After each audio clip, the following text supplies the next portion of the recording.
Welcome to the Psychedelic Integration Podcast. I'm Sinclair Fleetwood, a ceremonialist, plant medicine guide, and psychedelic integration coach, and I help soul seekers create lasting transformation so you can get unstuck, embody your power, and be authentic AF, all with plant medicine as your guide. If you're ready to go beyond visuals and get a vision for your life, if you know the end of your ceremony is just the beginning of your expansion, then this show is for you. I'm so happy that you're here. Welcome.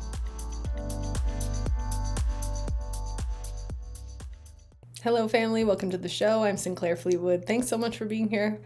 I'm excited today to talk about striving, efforting, trying really hard, doing all the things. This way that we make everything so difficult, complicated. We overstimulate ourselves. We are chasing complexity and creating a circus of spectacular feats that we must accomplish in order to heal and feel good and enjoy our lives, right?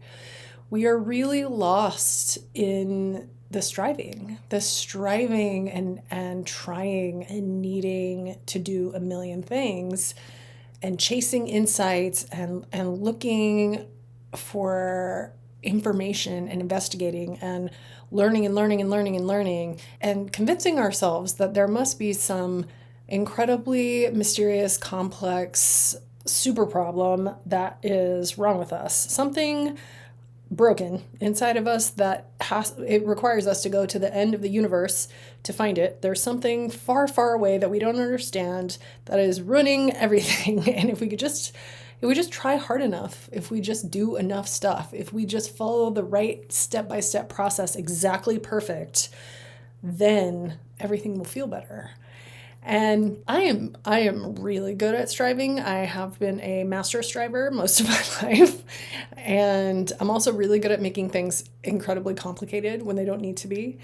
And this idea of letting go of striving and letting it be easy and that easy is right has been with me for a few years now. And it has taken a lot of deprogramming and looking at the way that I operate and my tendency toward perfectionism, people-pleasing, overachieving, doing, thinking that the answer is something I am not doing correctly or well or enough of, right?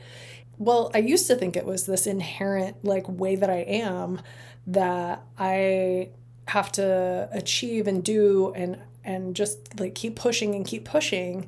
But then I started to work with the plant medicine around it, and I started noticing that this isn't how I am. This is a program that I run.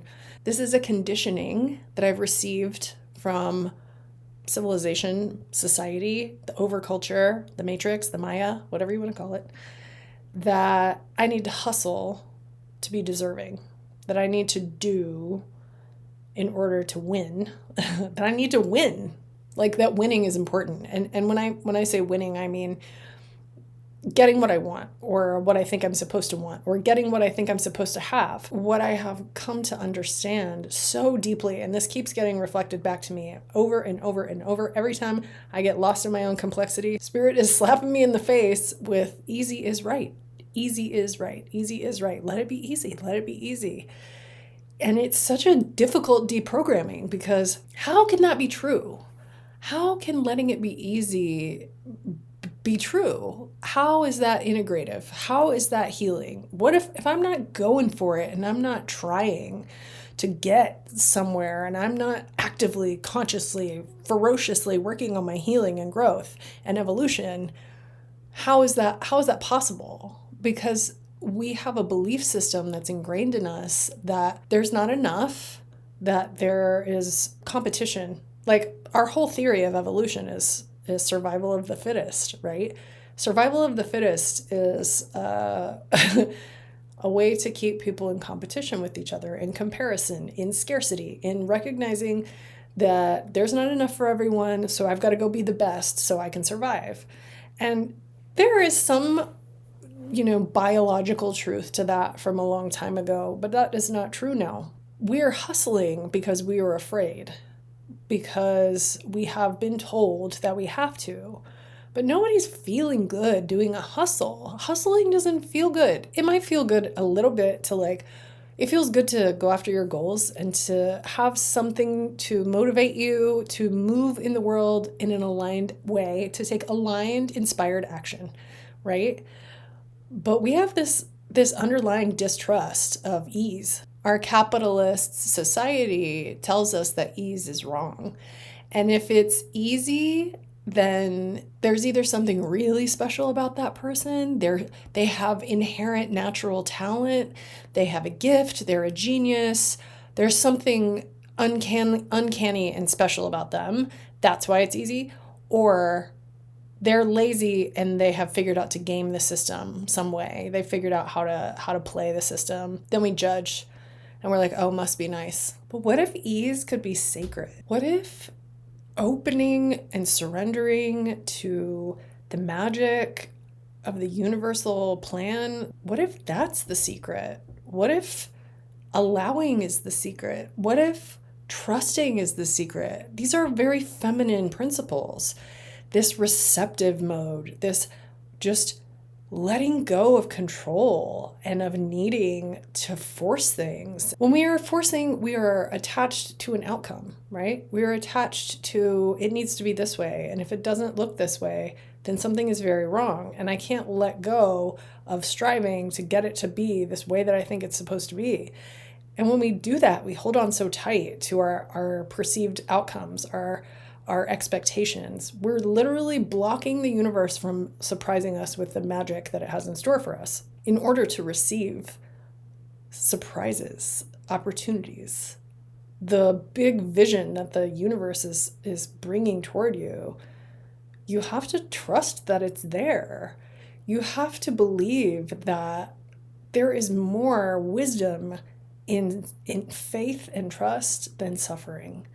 And you have to start to open to the idea of letting go of belief systems that reinforce the idea of needing to take action to get results.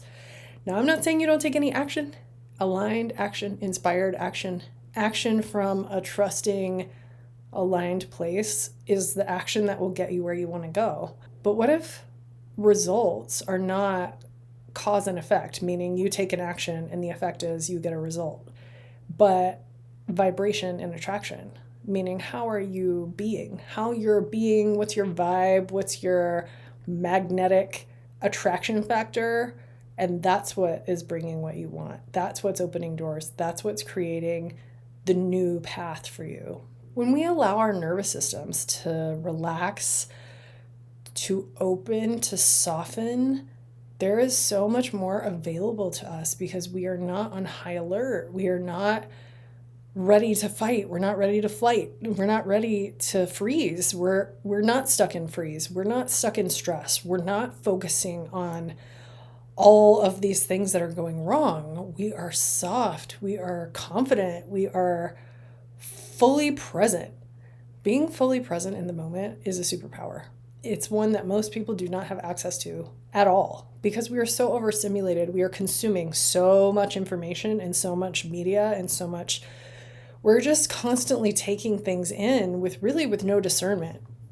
So we're constantly being told by all of these media sources that you have to strive, you have to try, you need to hustle, you need to, whatever you're putting out, not enough, try harder. If you're not succeeding in the way that you want, try harder, it's your fault. You need to try harder, work harder, do more. That's how you get success. And I just am starting to really laugh at this because I embodied so much of this at the beginning of my business because I had no idea what I was doing. I don't know what I was doing.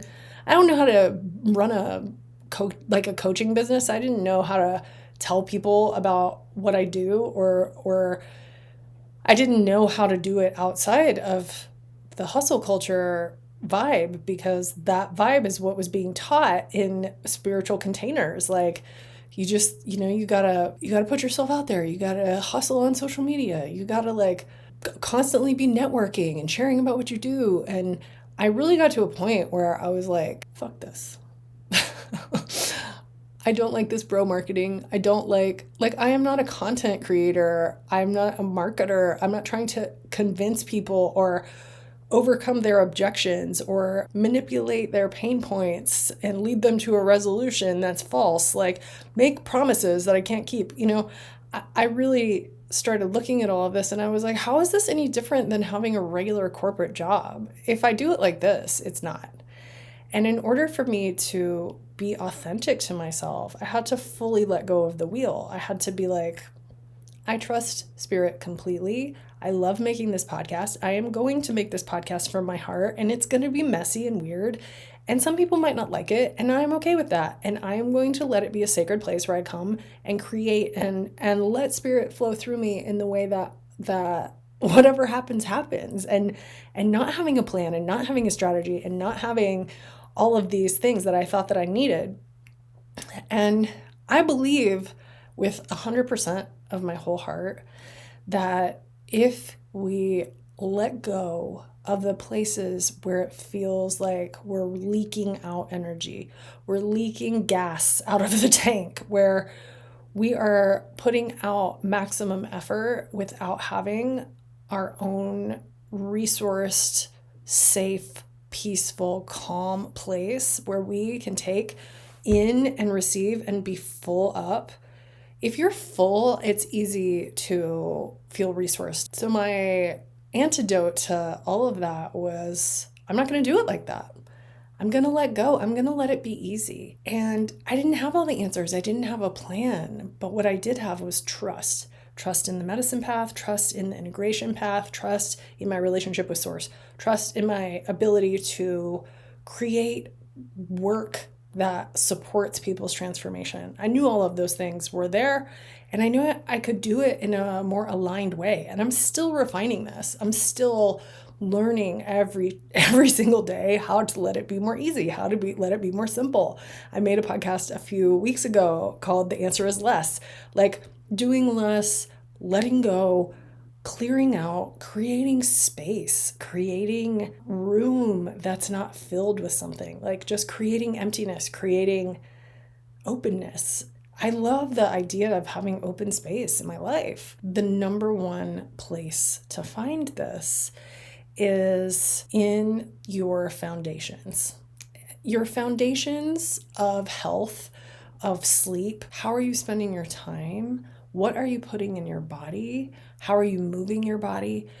If you don't have these foundations in place, these strong foundations of wellness in yourself, it is really, really difficult to let go of the striving and let go of the needing to go somewhere and get somewhere, because often you are stuck in this nervous system overload where, maybe you're not spending time with good people, you don't have a regular movement schedule with your body, you're not spending time in nature, your nervous system is not calm, you're activated, you may have been activated for so long, you're just in a constant freeze state. That is where symptoms get created. Chronic pain, chronic illness, depression, anxiety, all of these things. These are coping mechanisms that come from an imbalance in your system, from trauma and stimulation and activation that has not been released. So when it has nowhere to go, it just stays in the body and it just keeps getting recycled. This weekend, I went to the forest with my team, with my facilitation team, my Sacred Fire family. We're best friends and we're co-workers, co-creators.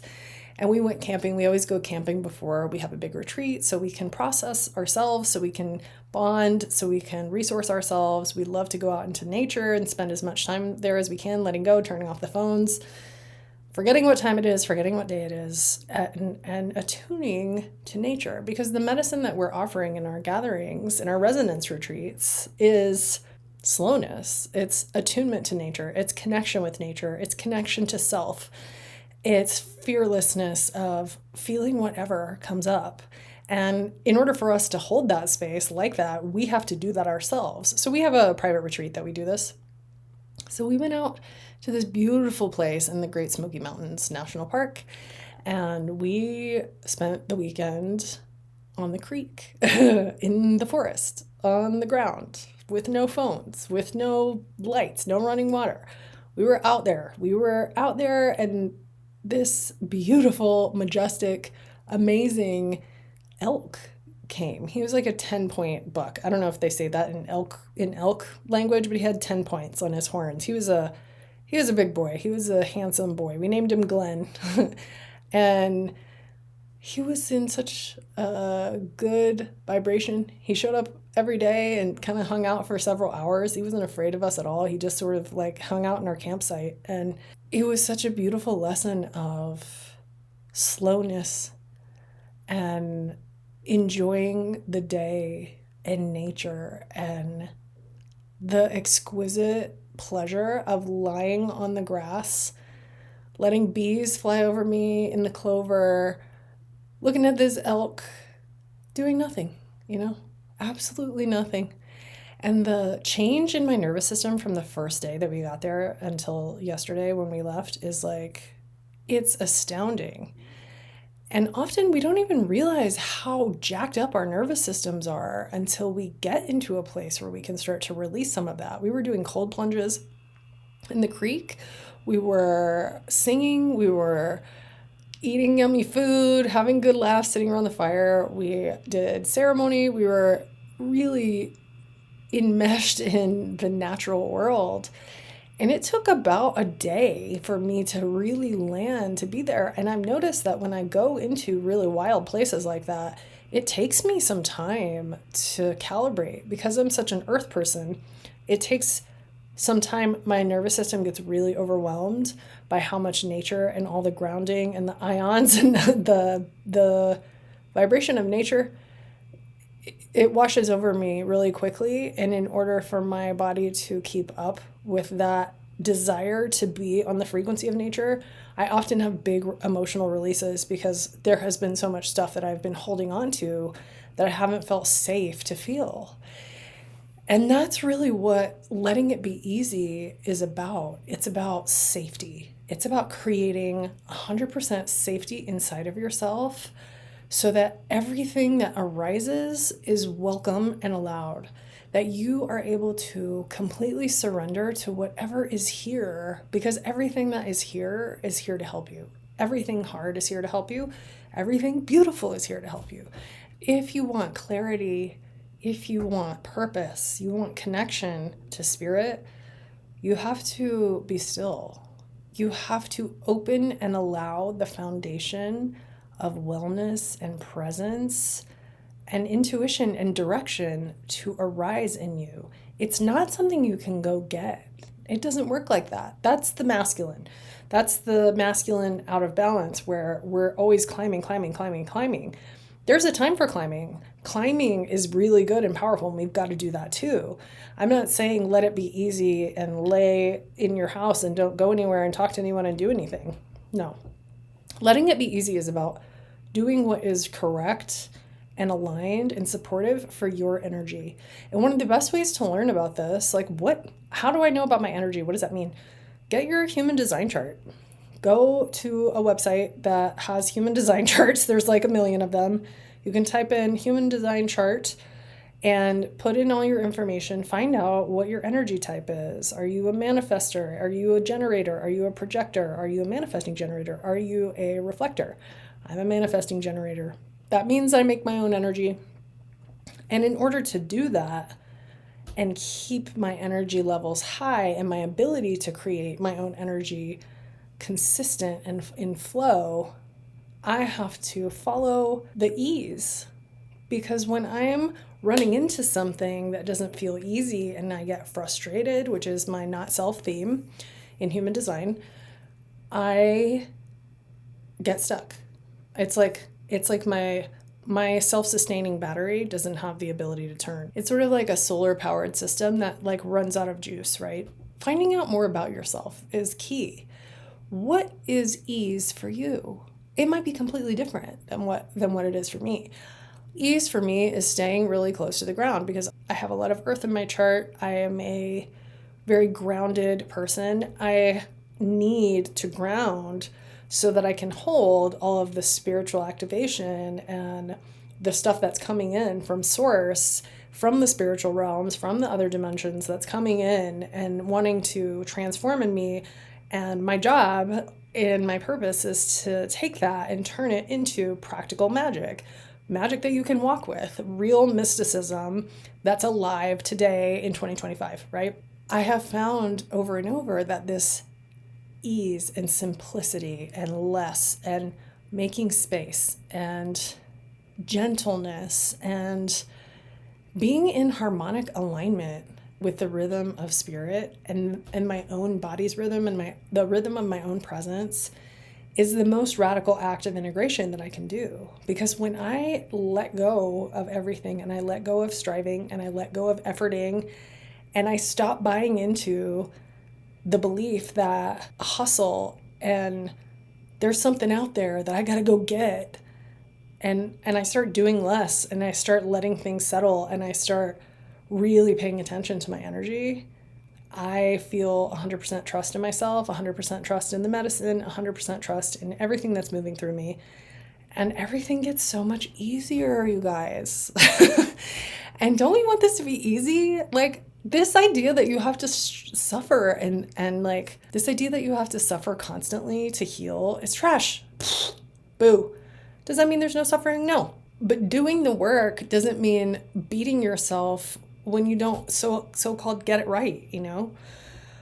We are so addicted to efforting. We are spiritualizing our struggle. We are mistaking exhaustion for enlightenment. Like, we're burning ourselves out on protocols and tools and systems and learning from this coach and learning from that coach and learning from this person and hiring this specialist and following 40 different experts and reading all the psychedelic books. Oh my God, please stop reading these books. Like, really, stop reading about this stuff and do it in your life. The medicine is asking you to walk with it. It's showing you what's inside of you. It's like, here is what's in your way. Here it is. And then the ego jumps in and is like, all right, I'm in the car. We're going to get rid of this. Let's go. Let's go fix it. Let's heal it perfectly. We're going to fix yourself and you're going to be perfect and no more pain and everything's going to be perfect. And then you sort of override the gentle unfolding of the medicine path with agendas and timelines and self-criticism and self-judgment. And I'm not there yet. I'm not far enough yet. Everyone else is ahead of me. That kind of thinking, right? And we think that without that control and without putting our medicine journeys and our healing journey and our spirituality inside of the context of Western civilization and striving and hustle culture, then we're going to fail at integration and we can miss it. I hear this all the time on my client calls, and like when people are investigating working with me, I do a free discovery call with you. We do a connection call. We have a conversation. So you tell me what's going on with you, and then we talk about what you're wanting to get, how you're wanting to change, what do you want in your life, and then I let you know how we can get there, right? These are free. If you're interested, go to my website, sinclairfleetwood.com, click on work with me. You can book a discovery call, super, super easy. So I hear this on my calls. People are like, well, I had this really difficult journey and I didn't integrate it all the way, or I didn't integrate it right, or I had this thing that I got in the medicine journey, but because of some mistake I made, it's gone now. And I'm like, that's not how it works. You're not lazy. It's not because you don't want it. It's not because you did something wrong. You can't do it wrong. You can't do it wrong. What you're experiencing is self-judgment and colonial conditioning, essentially, which is telling you that there's a right way to do something. There's a productive way to do it. There's a correct way to do it that equals you are worthy to receive this insight from spirit. So you're sort of colonizing your own healing process when you judge yourself and criticize yourself for doing it wrong. When we do that, we're really missing out on the gift of the shadow work, the gift of making the unconscious conscious. That's all we're doing. We're opening with the medicine things inside of us that are previously unknown to us, unconscious, rise to the surface. Woo, here it is. Now it's in your consciousness. That's it. Sometimes the medicine is like, here's what you need to do. Here's how you need to change. Here's a new thought process or a new belief you need to adopt. That's where our aligned action is. But it's not a striving action. It's a soft, slow, meandering path through a forest. It's not a, okay, do this really fast, you're going to lose it.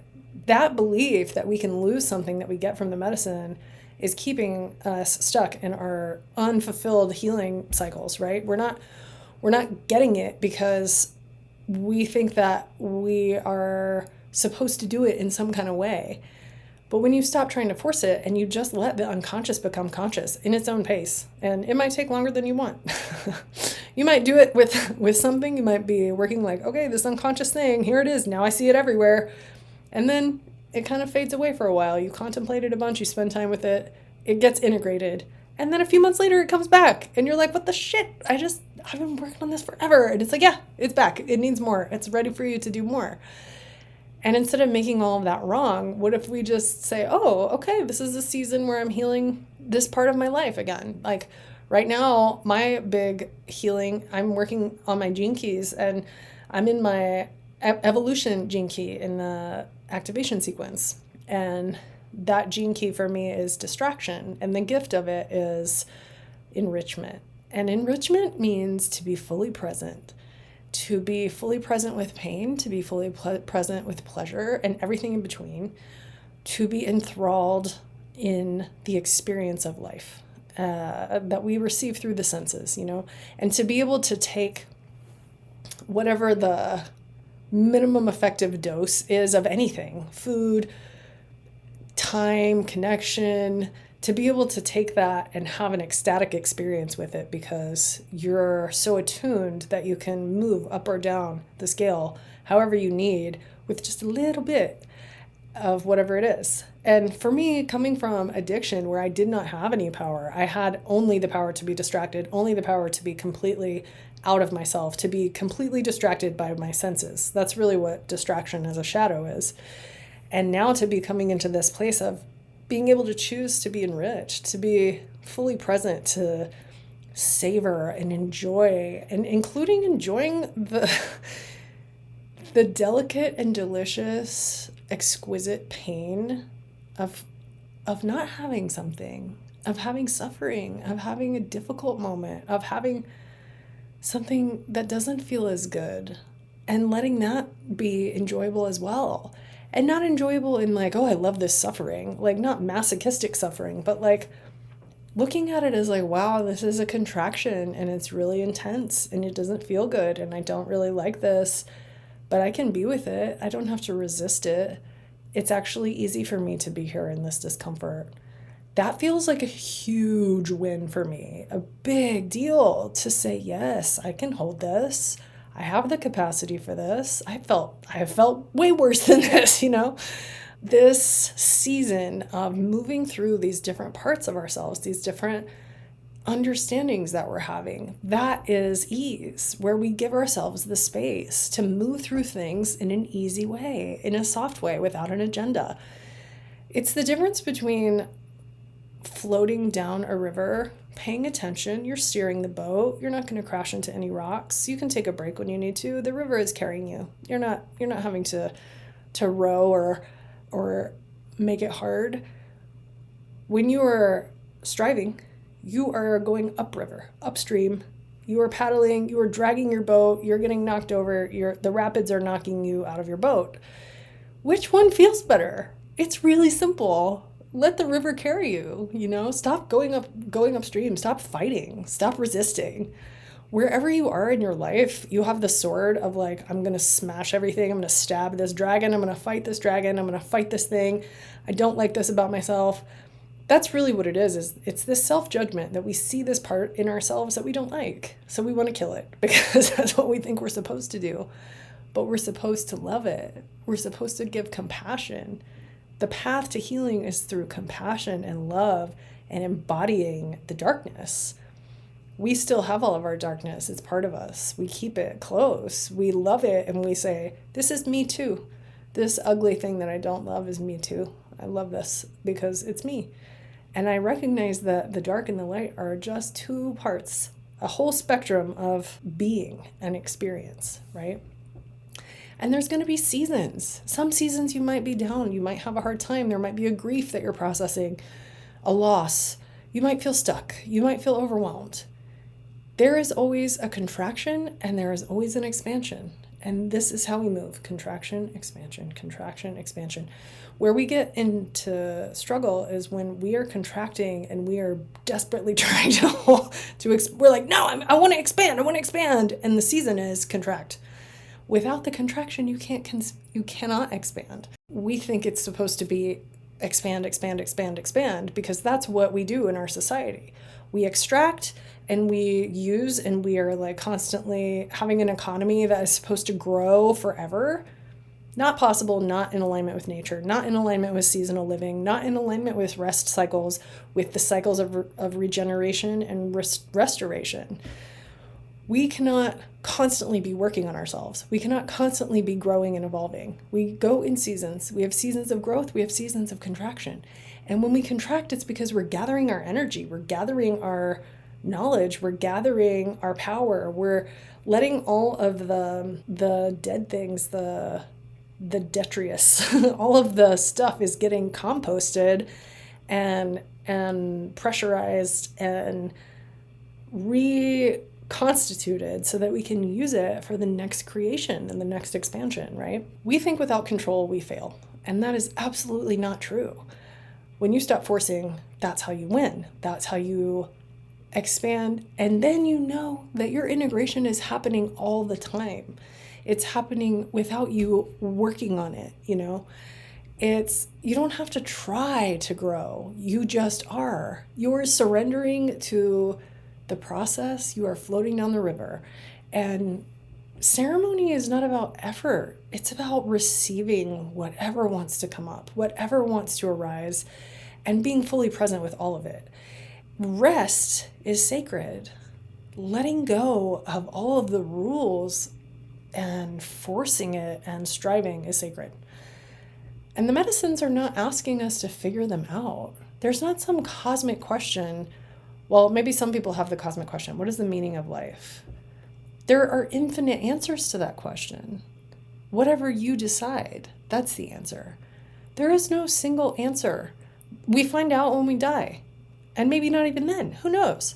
Who knows how long it takes until we go back into all that is and are completely back into the unity of everything. And as soon as that happens, we will explode into a million, billion, jillion, infinite things again and do it again. And that's it.